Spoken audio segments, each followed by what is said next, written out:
사상적으로 본다면은 무엇이 반기도자입니까? 마르크시즘입니다. 공산주의는 폭력혁명으로 1억 명을 사상절되었습니다.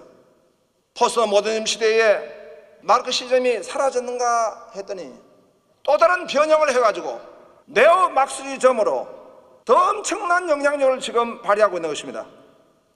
소수자를 혁명의 전위부대에 배치하고 기독교 해체, 교회 해체를 주장하고 있습니다. 반기도 세력은 교회 밖에만 있는 것이 아닙니다. 교회 안에 교회를 무너뜨리는 반기도자의 성도들의 모습입니다.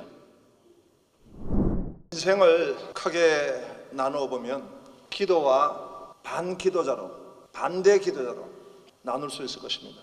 본문에는 반기도자를 이렇게 말씀하고 있습니다. 먼저 애굽입니다. 시편 144편 1절에 보니까 이스라엘이 애굽에서 나오며 야곱의 집안이 언어가 다른 민족에서 나올 때에, 여기에서 언어가 다른 민족에서 나올 때란 말씀을 칼빈은 야만적인 백성이다 이렇게 말씀했습니다. 당시에 출애굽 시대에 이스라엘 백성들이 과연 애굽의 백성들이 과연 야만적인 백성일까요? 질문을 해보게 됩니다. 당시에 애굽은 나일강의 그 치수를 통해 가지고 아주 농토가 비옥한 그런 경제 부강의 나라입니다. 또 피라밋을 보면 고대 국가로서 그렇게 기하학이 발달하고 어떻게 공학적인 건축학적인 그런 문명이 발달했을까 보게 되는 것입니다. 이집트 박물관에 가면은 여러 동상들이 있는데 그 동상들 모습을 보면 눈알이 빨갛습니다. 그래서 가이드에게 물어봤습니다. 왜 이 동상은 눈알이 빨갛냐고 물으니까 공부를 하도 많이 해가지고 그래서 학문을 숭상하고 지식을 연마하고 또 공학을 이루어서 나름대로 고대 국가 가운데 리더십을 가지고 있는 그런 국가인 것입니다. 그런데 왜 칼빈은 야만적인 국가라고 했을까요? 그것은 이 애굽은 하나님을 반대하고 반기도자의 대열에 있기 때문에 그런 것입니다. 에스겔서 2장 29장 3절에 보면 이 애굽의 백성들을 설명하고 있는데 스스로 이르기를 나의 이 강은 내 것이라. 그들은 아주 교만한 백성입니다.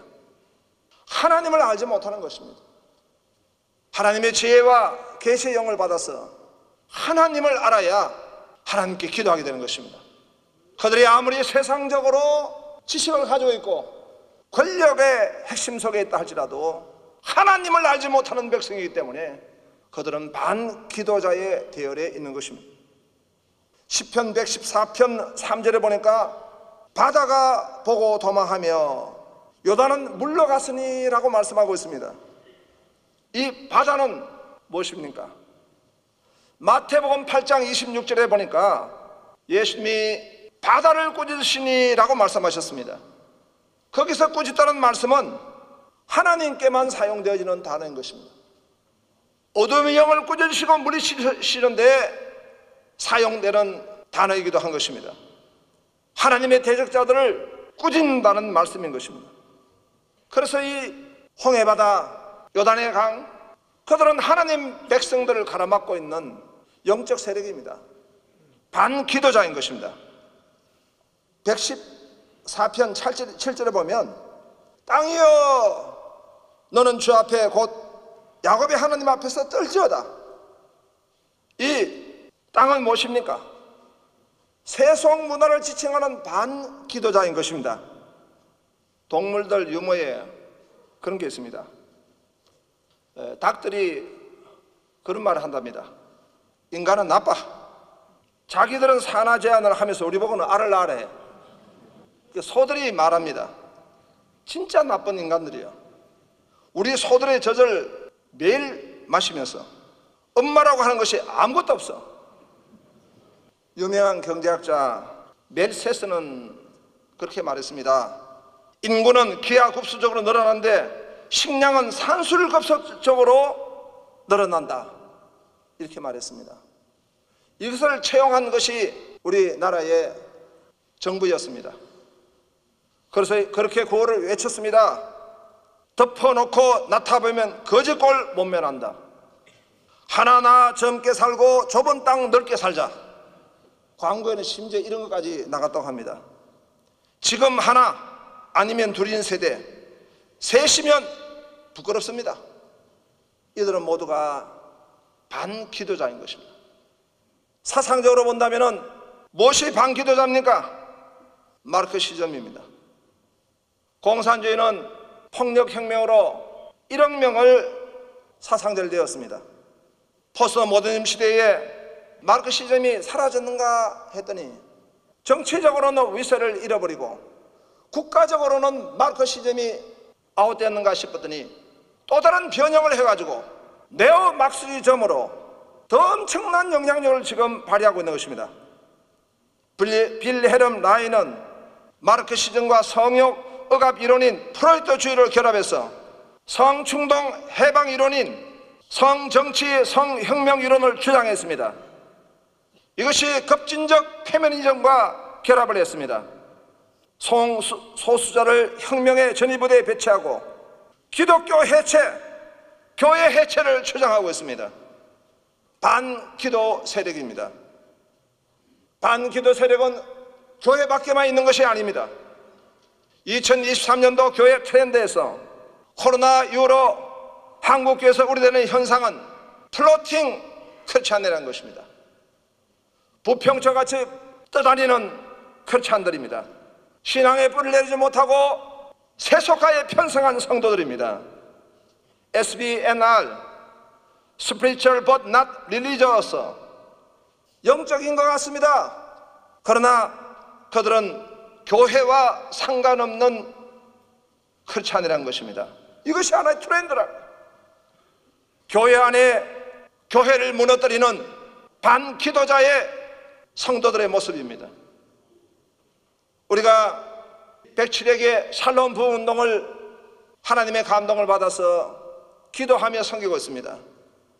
그런데 잘못된 이 샬롬의 주장자도 반기도 세력입니다.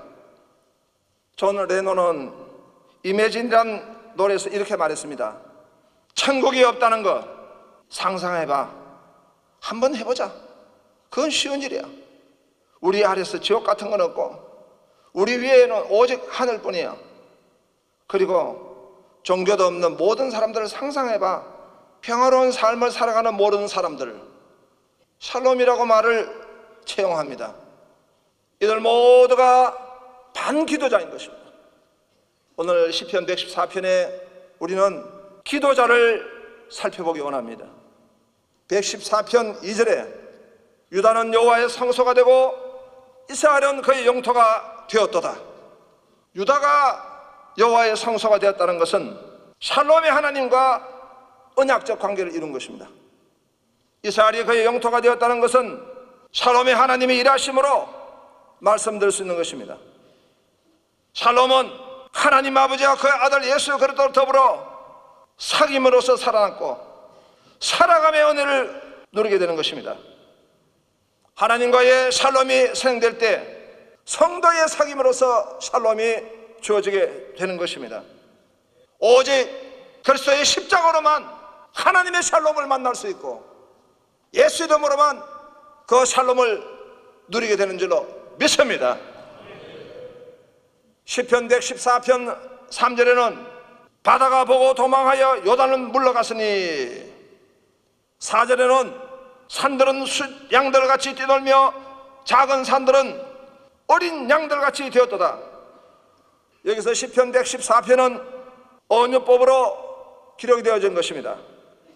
시인 윌리스 스티븐스는 시에서 언유를 사용하는 동기는 우리의 상상을 초월할 때, 우리의 상상을 담을 수 없는 그 무엇인가를 표현할 때에 언유법을 사용한다 했습니다. 그리고 서로 연결되어서 생명력을 가질 때, 그럴 때 언유법을 사용한다 했습니다. 시편 114편이 그렇습니다.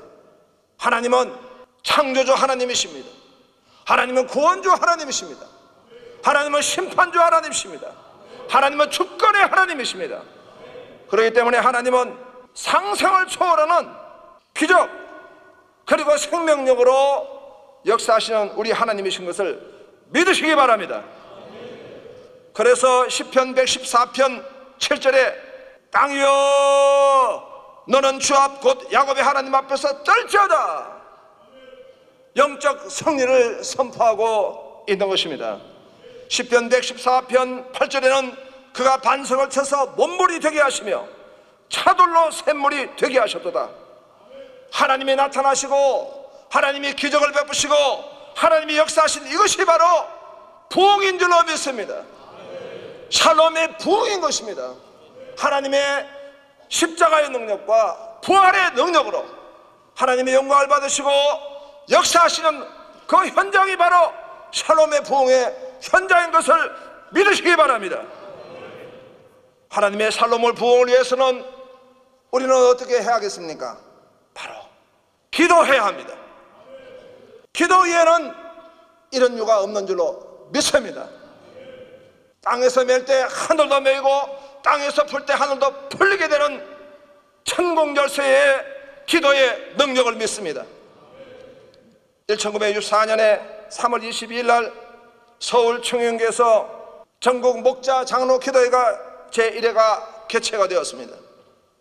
당시 1963년 총회는 고려파가 탄환하고 우리 합동은 굴욕감과 배신감에 젖어서 한동안 어려움을 겪었습니다. 이런 상황에서 총회, 이모니아 총회 신학교 이사회는 우리 총회를 위해서 전국 목사 장로회가 기도회를 개최하게 된 것입니다. 하나님의 교육 신학을 바르게 세우고 우리 총회 교회를 부흥케 하기 위해서 전국 목사 장로 기도회가 개최가 되어진 것입니다.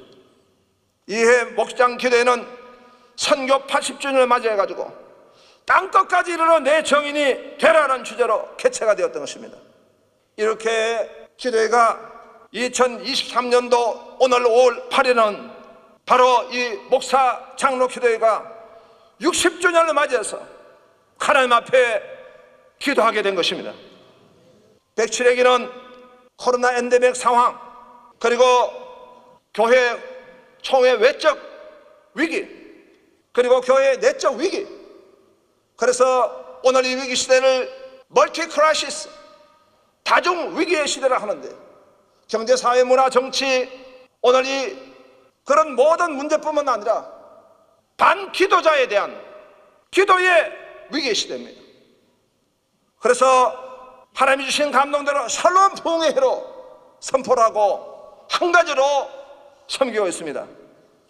샬롬 부흥 운동으로 샬롬 축복 전도 운동을 섬기고 샬롬 부흥 세븐업 운동으로 코로나 이후에 교회의 부흥, 총회의 부흥, 하나님 나라 부흥을 위해서 우리는 나아가고 있습니다.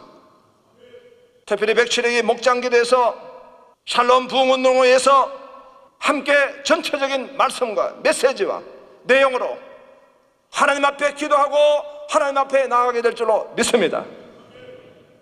특히 제주 선교센터 건립을 위해서 기도해 주시기 바랍니다. 제주 선교센터는 총회 선교의 정신을 고치고자 하는 것입니다.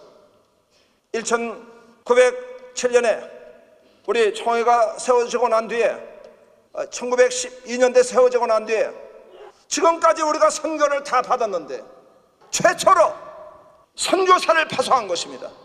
그것이 바로 제주의 이기풍 선교사님인 것입니다. 선교는 먼저 믿음과 정신인 것입니다. 그 정신을 고치하는 것이 바로 이 제주 선교의 선교센터에 걸린 목적인 것입니다. 그리고 또 94회 총회에서 결의가 된 내용입니다. 이것은 선교 전략의 요청지입니다. 3개월, 4개월 무비자로 입국할 수 있는 것이기 때문에 여러 지역의 국가 선교사를 훈련할 수 있는 최적지 요청적인 것입니다. 전국교회 우리 영성훈련장으로 다음 세대 영성훈련장으로 세워지게 될 것입니다. 우리가 튀르키예 또 시리아 구호를 할 때 우리 교단 역사상 최단시간 내에 온 교회가 합력해서 무려 20억 원에 달하는 내용으로 모금을 해서 튀르키예 시리아 지역의 선교를 감당하게 되었습니다. 저는 들었습니다. 유럽의 EU도 한 80억 원 정도 헌금했다는 것입니다.